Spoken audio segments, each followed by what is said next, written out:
ഞാൻ ഡോക്ടർ ദിവ്യ S Iyer IAS, മൽഹാറിന്റെ അമ്മ, പത്തനംതിട്ട ജില്ലാ കളക്ടർ.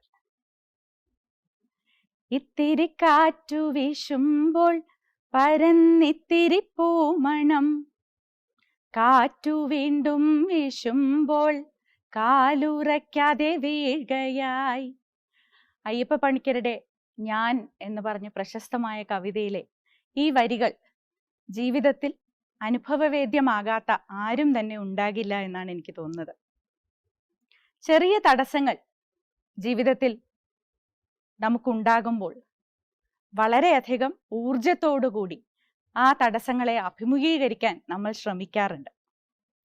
എന്നാൽ പ്രതിസന്ധികൾ വെല്ലുവിളിയുടെ രൂപം കൈവെടിഞ്ഞുകൊണ്ട് ശക്തമായ കാറ്റിന്റെ രൂപത്തിൽ വീശുമ്പോഴോ കാലുപതറി വീഴുക തന്നെ ചെയ്യും.